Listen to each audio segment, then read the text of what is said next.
Our journey to the tip started at a butte camping spot on the Mitchell River about 200 kilometres northeast of Cairns. From here we headed up the Peninsula Development Road and into the spectacular Lakefield National Park. Then we'll head on through Coen and Sacia and finally up to the tip of Cape York. The trip starts out with a little bit of tar here and there. In fact, there's more and more tar these days.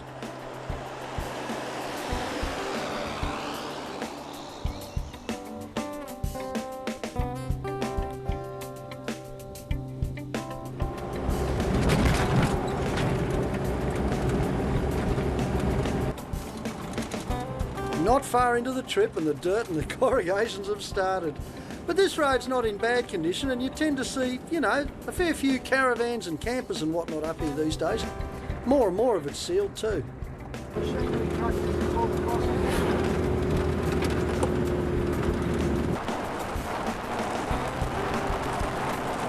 The flatbed truck, Breza coming up behind it. Being late in the dry season, most of the rivers have dried up. It really illustrates how desolate this part of the country can be and the extremes those pioneering cattlemen would have faced. It just looks dry enough to blow away, doesn't it?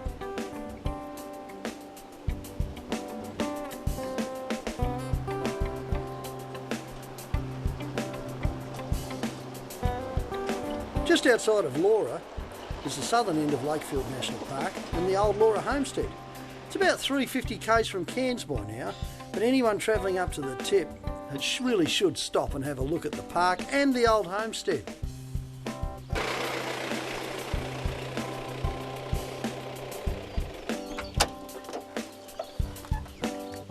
The old homestead, the old Laura Homestead, hasn't changed a lot since it was first built in 1890. And it was the first pastoral holding in the whole region. It served as a cattle station until 1966 when it was abandoned in favour of New Laura, 25 k's north of here. Yep, looks like they've got that cage here just to keep me out again. Ah well, they've probably got a fridge hidden in there somewhere full of coldies. Most of these buildings date back to around 1890, 1892, and it wasn't until 1908 that they got around to making the floor. The first floors here were made out of pising, which is a real bush mixture of blood and clay from the termite mounds, mixed up with a little bit of water. Not unlike cement today, it was poured down on the ground and it sets really hard. You see that a lot on the old tennis courts around too. And talking hard, get a load of the chopping block. By crikey, they would have done all their own meat here, wouldn't they? The kitchen, like most old kitchens on stations, was detached from the homestead because of course it got pretty hot in there, so they kept it away to one side. Back on the track and we're kicking up dust again, heading for Lakefield National Park. If you're going to camp in the park, you really want to get in, you know, fairly early in the afternoon so you can set up your tent, relax and enjoy a couple of beers before nightfall. This is the first campground at Lakefield and it's an absolute ripper. We came in across the weir, watching out for crocodiles of course, and went in to look for a camp. Cowpow's well known to some of the veterans of course, because just beyond here is their own reserve.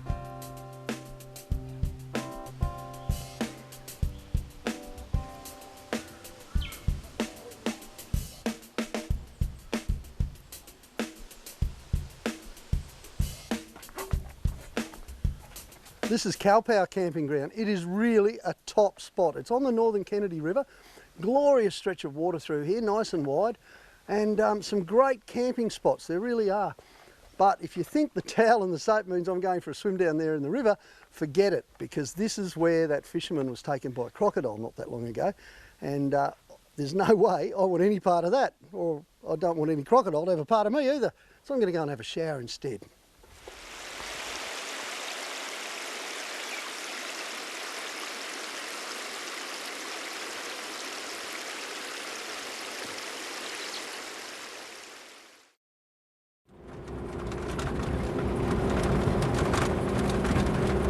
After a quick brekkie the next morning, we were back on the road for a short run through the Breza Plains outstation, or what's left of it anyway. Breza Plains is at the northern end of Lakefield National Park, but it's only a short drive from Kalpow Campground.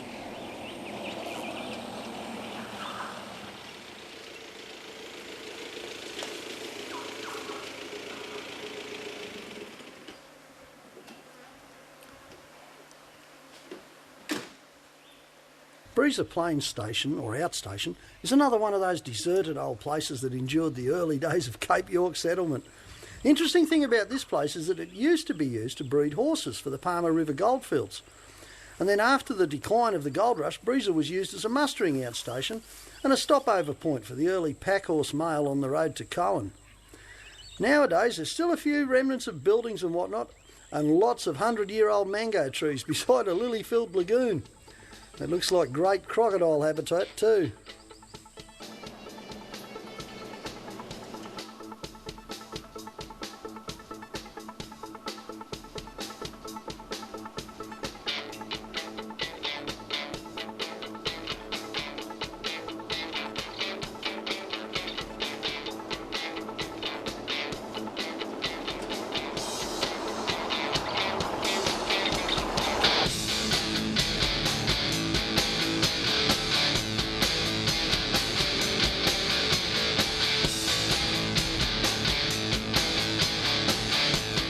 The amazing thing about Lakefield is it can be so dry in one place and then so wet in the next.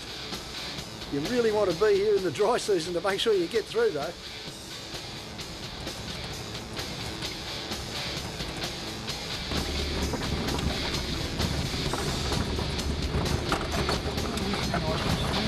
Before leaving the park, I found a great place for a bit of a break. It looks like a butte waterhole for a swim, but there's still a lot of driving to do before the day's end. And anyway, there's crocs all over the best places for swimming up here.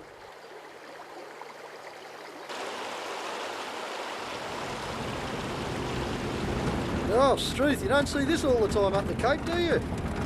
Hello, folks. How's the bicycling going, eh? Whoa, a bit dusty.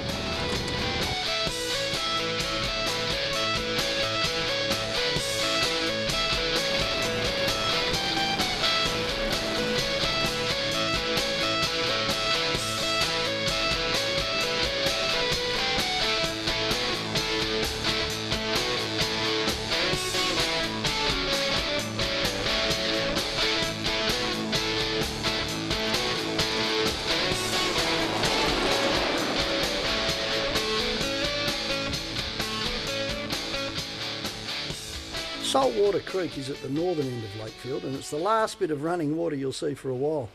Because from here on it's back onto the dust and corrugations of the development road as we head onto Musgrave Station. Now I've seen crocs at this river before, so I'm having a good look just in case they're here again.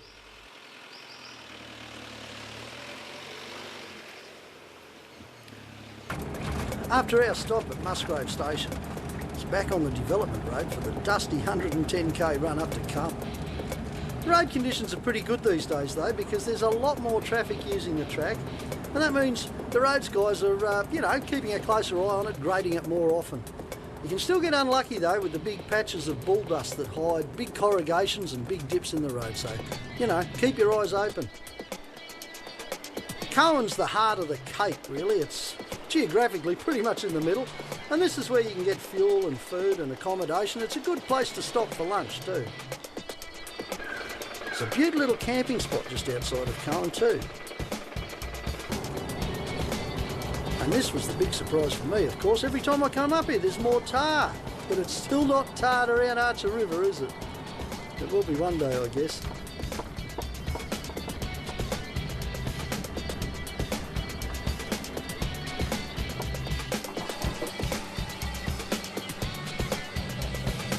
Time to fuel the old girl up at the Archer River Roadhouse. It's a beaut place to camp too.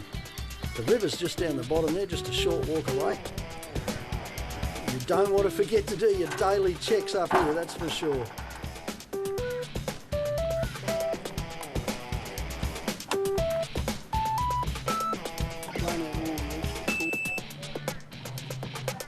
I'm getting a little bit worried about a bit of a leak around the top tank of the radiator, but not much I can do about it now except keep on topping it up.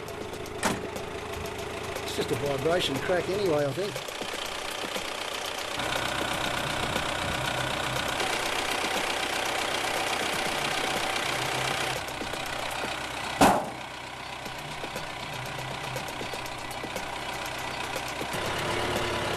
As the trip went on, I just kept an eye on it, you know, and it seemed to get worse. It wasn't until much later I realised why. We can't get past any driving. Anyway, there's a ship coming up right at the top of the line. Oh, lovely. Okay. You hear that, guys, behind us? You know, when it comes to passing trucks in the dust, the golden rule is not to do it. Not unless you're in radio contact, at least, with the people in front, and you've got a lot of faith in their ability to know exactly what's going on. In this case, I got called on through when the road slowed down a fair bit, and I was glad I did too, because I could have sat behind him for another 100 k's in his dust quite easily. Still, the golden rule is, if you're in doubt, slow down. Looks like there's going to be more sealing up here before long too. Look at this, more roadworks.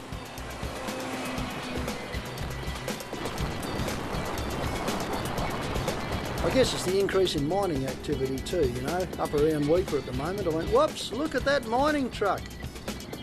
They're widening the roads up for those big things, that's for sure. It means it's getting easier and easier for the rest of us to make the trip though.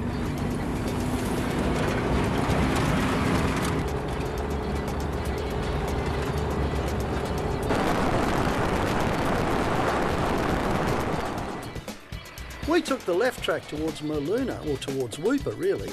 Maluna's about 100 k's out. Now, I haven't been here before, but it's been recommended a few times. It's a beaut place to stop, it really is. Maluna Station's got camping, and it's got a swimming pool, and plenty of lovely trees, and they're great people too. You can really see how a station works up here. Hi, Michelle. How you going, Roothy? I'm all right, mate. Hey, when you've had a swim, come for a beer. Hey, all right. That sounds good to me, thanks. Oh, how good is this, eh? Nice cold beer in a nice cold pool. Whew, watch the sun go down. Kind of like watching a walrus take a bath, really, isn't it? It was hard to leave the next morning, I can tell you. I wouldn't have minded spending a couple of days up here, maybe having a fish and a look around their 400,000 acre property. But we've got to get up the tape, and there's still another 450 kilometres to go. Looks like that bloke didn't make it.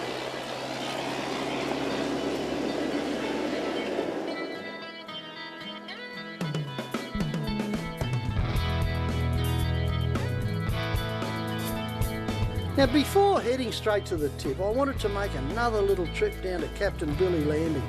It's about 30 k's off the main road on a bit of a twisting track, but I'll tell you what, if you've got the time, this is one of the must-see places on Cape York.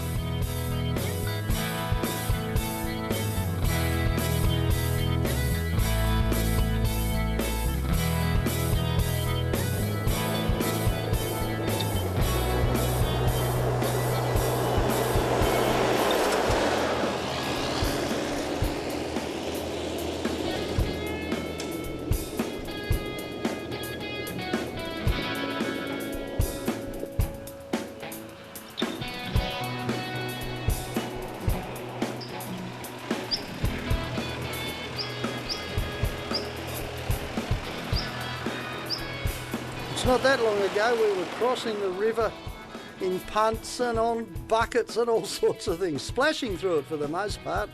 The Wenlock used to be the real key to the Cape, but these days there's a bridge straight over it.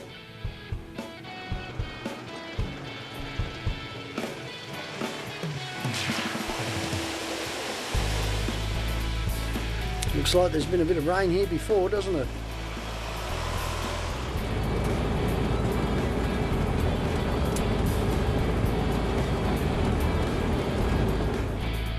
The turn off to Captain Billy Landing is well marked, so there's no chance of you missing it as long as you're on the right road. But watch how the track narrows right down and you start to head through this coastal jungle.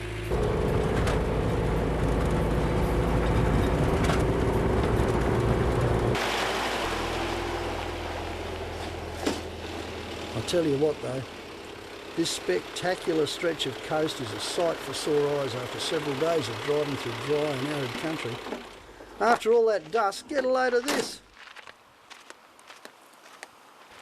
Originally it was a port to supply a mining and cattle operation up here, but now it's in the hands of the national parks.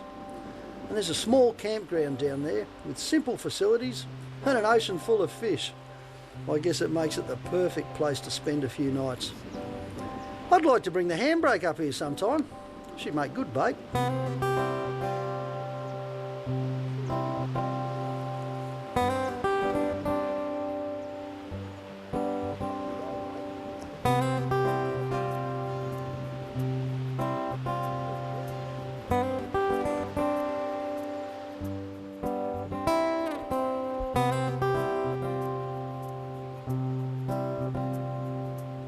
Milo's been here a few times before. In fact, where the National Park shelter stands, there used to be an old shed. It was here for years. And there was a real tradition about that shed. Visitors used to hang up bits of flotsam and jetsam and broken car parts and whatnot underneath the roof of the shed. And it was full of it. They'd write their names and everything else on it. It's really good to see that these days people are doing the same thing to the new hut here. I still remember years before fixing Milo on the concrete pad inside that shed in a roaring gale. People write all over the stuff they hang up too, you know, leaving a bit of a record of who's been here and what they saw and what they did. It's great.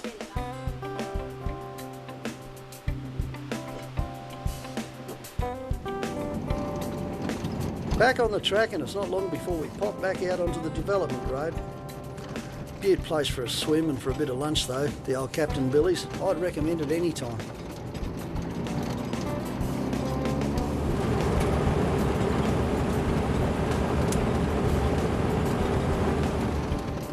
Woohoo, careful mate. I hope he doesn't go too far off the development road. Could be in trouble, that guy. Didn't have a lot of ground clearance, did he?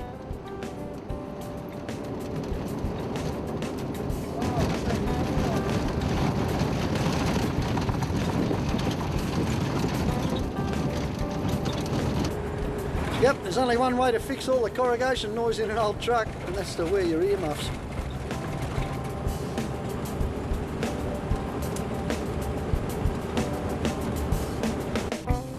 Before long we got up to the Jardine River, which basically separates the tip of Cape York from the mainland. And to get across you've got to take the ferry these days. In the past you used to be able to drive across just a bit downriver, but it's not possible anymore. But don't worry, for $88 they'll take you across on the ferry. Don't bring credit cards. You need cash up here. Oh well, there you go. That's typical. It's 5:15 and the guys on the ferry have just gone home, so we won't be going across the Jardine today. That's all right though. That's typical for the Cape. You should always be prepared to camp somewhere you're not expecting to. But in this case, it's okay for two really good reasons. First of all, there's an excellent campground here on the south side of the Jardine, and that's where I'll be setting up camp. And second, it means I don't have to drive the last 50 k's. And you know what that means, don't you? At least as soon as I've set up camp, it does. Silver lining. It's a beautiful bit of river though, but full of crocodiles, so you've got to be careful. This is not the place to go for a bit of a swim.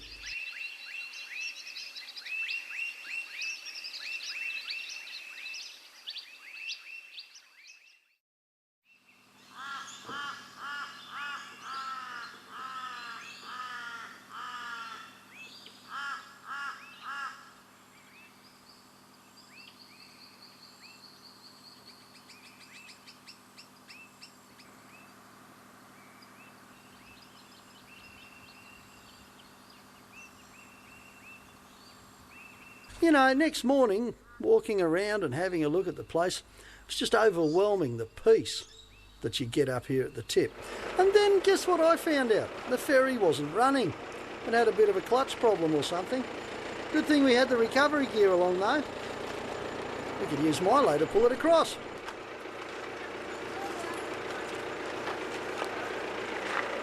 I was pretty careful with all this lot. I've never actually towed a ferry before, so I didn't know how much it was going to weigh.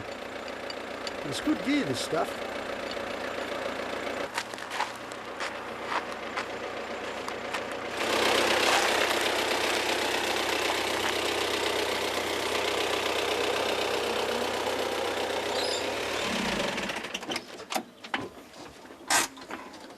Too much fun.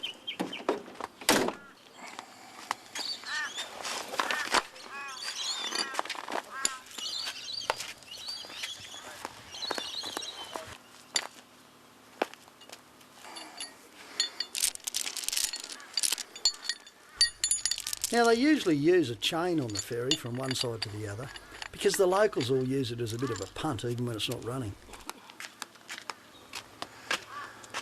You know, you get this, especially when there's only one barge on the river and there's only one way across it, obviously. And guess what? It's broken down. What's happened is they replaced the old chains and gears and whatnot, the reliable mechanical stuff, with some newfangled hydraulic gear a while ago, and ever since they did that, it's been playing up. The guys here can do all this stuff on their own, not a problem. But today, because Milo's on this side, we're going to have to give them a hand. And so we've used the snatch straps and everything else to give us a bit of pull, and we'll see how it'll go. Personally, I reckon it's going to rip it straight across the river. I hope we stop before Coen. Could be a good time to do a bit of water skiing, folks. Anyone up for a ride? You wouldn't want to fall off though, would you?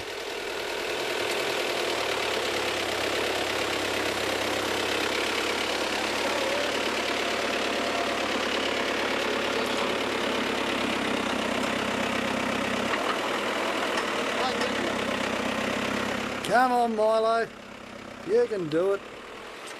Actually, once it got moving, it was amazingly easy.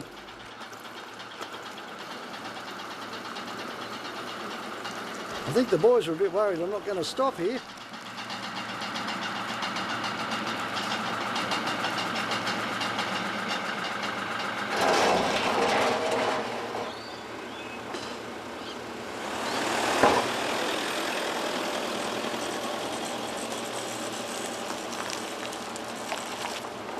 Well, there you go. Nothing wrong with the mean green strap, eh? Especially when it's behind the mean green machine. We've got the ferry across. Now all we've got to do is wait for someone to show up on the other side to give us a pull across.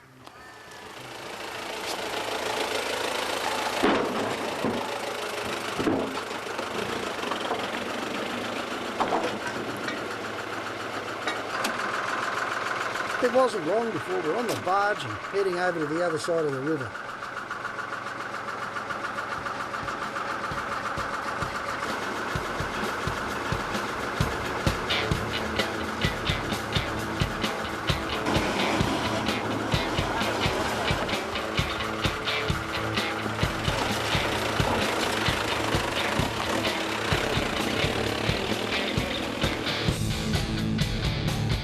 Before long we're on the other side of the river and headed for Satia. But I didn't want to go straight to the tip. There's something else I wanted to have a look at first. Oh, looks like they're burning off somewhere. Bushfires all over the place. This is fairly common up at the Cape. Really, there's not much you can do about it other than, you know, use a bit of common sense.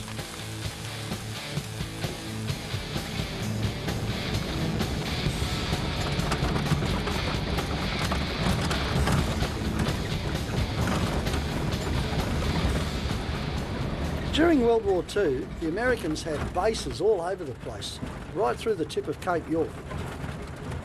And there's heaps of old plane wrecks and fuel drums all around the bush up here. Not far from Bamaga Airport especially, they pushed all the old fuel drums out into the bush, probably around the close of the war. And if you look closely, you can see US Army and US Marines and all sorts of things still stamped on bits and pieces of the barrels, even what's left of them. And if you follow this trail of barrels, you get to this, the wreck of an old bow fighter out in the sticks. A couple of big bits of it missing these days, but there's still more than enough here to imagine what it was like to fly in one of these things. You wouldn't want to come over here on a wet night, would you, in a big storm? No way. Before long we're into Bamaga and Back to local time. It's a great place too. I love it up here. The locals are really friendly. They're a different sort of a mob. Beaut bunch of people actually.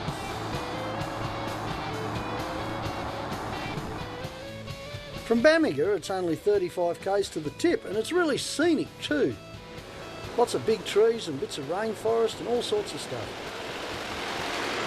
But there's one place you've got to stop, and that's the Croc tent. This is where you get the best souvenirs and get a bit of a map of the area too. I always take a few things home for the kids. I don't know if this Croc's going to last that long though.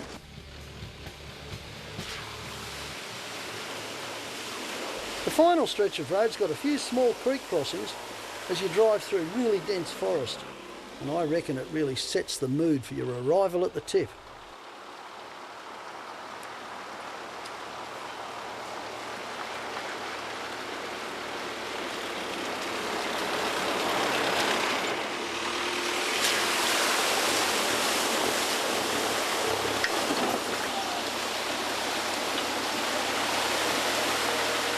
Yep, that's just what we needed to wash a bit of dust off the undercarriage. All right.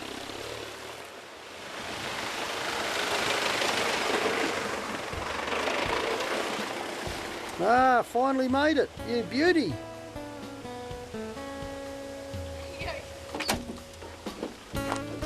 After about 1,000 kilometres of dusty outback driving, it's only a 10-minute stroll along a boardwalk and over a bit of a rocky headland and you're there.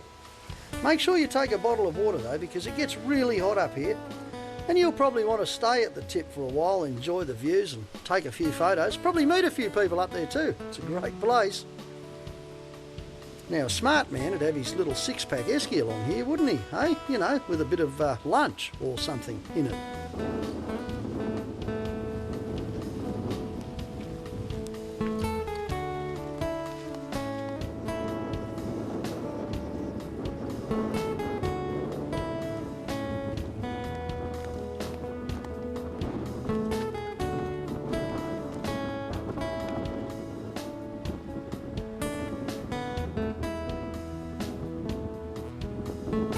Here it is, the tip of Australia.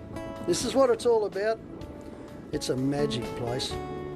And a real fitting end to an incredible journey. Well, half a journey anyway. We've still got to head back, haven't we? Look at this, the northernmost tip of Australia.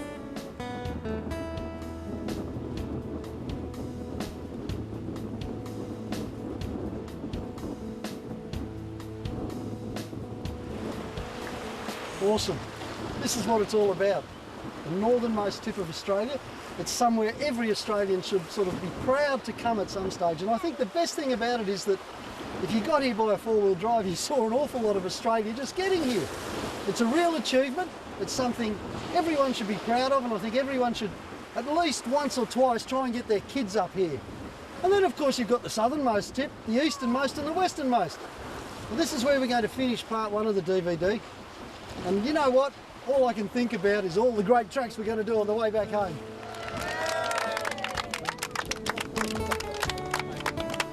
Oh boy, it's nice up here. The tip of Australia is just like the rest of the country. Absolutely beautiful. We're so lucky, aren't we, to live in a place like this? You know, one of these days I'm going to clock up all 4 outstanding points. I don't know how close I've been before. Fairly close, I guess, but I'm going to make sure I do them all.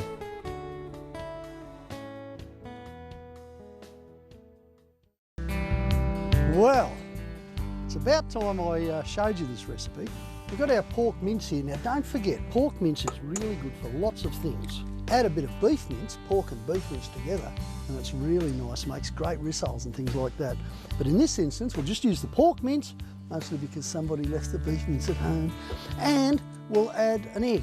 Righto, the egg gets it going, a little bit of the old salt. Now don't forget, you know, buy good salt, gee, it's worth it, you can really taste the difference. A little bit of ground black pepper. Now you're going to say how much, I'm going to say I don't really know. Possibly half a teaspoon or something like that. Struth.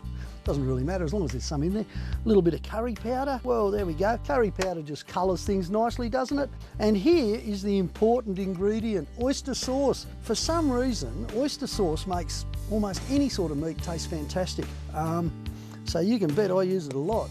Good old dollop of oyster sauce, look at that. Don't ask me how much, please. I really get annoyed when people ask me how much because I don't know. It's just chuck it in and see.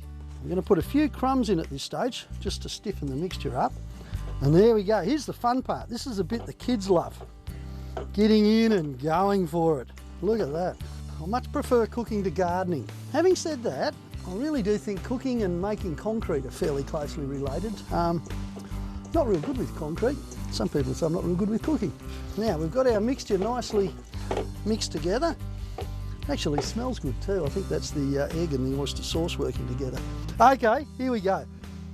These are breadcrumbs, very useful things. Bang a bunch of breadcrumbs in, and these are sesame seeds. That's probably roughly 50-50 for those people who really need to know quantities. Just give that a bit of a rattle like that.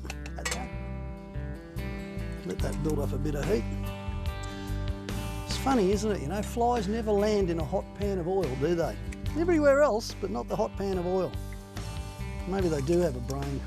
Okay, now, here's the trick. Take some pork, mix, put a piece of cheese in the middle of it, like that. Pat it into a ball, like so. Cover it in seeds, and there you have it. Drop that in the oil in a minute. Make another 1 or 2, I reckon, at least. Now don't let the mess worry you. After all, that's what cooking's all about, making a huge mess and then driving away and doing it somewhere else. What am I using here? Olive oil. Why am I using olive oil? Because olive oil tastes good. Here we go. Now, there's only one thing you can call this: Roothy's cheesy balls.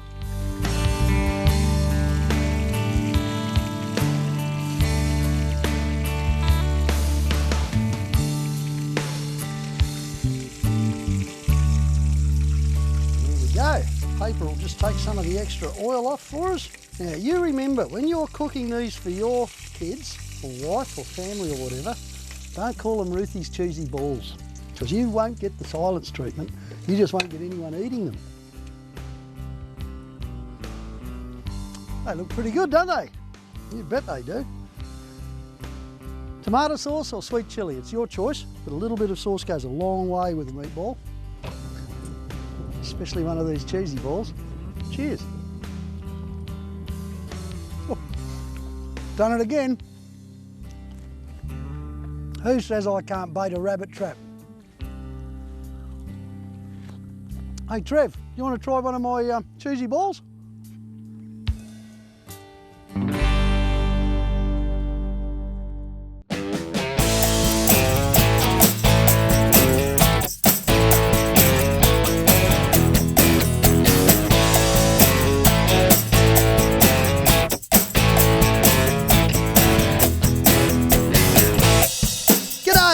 Welcome to Roothy's Ruthless Tales. Go on, grab a slice of fair dinkum, Australia. Get your dose of Roothy and put a smile on your dial.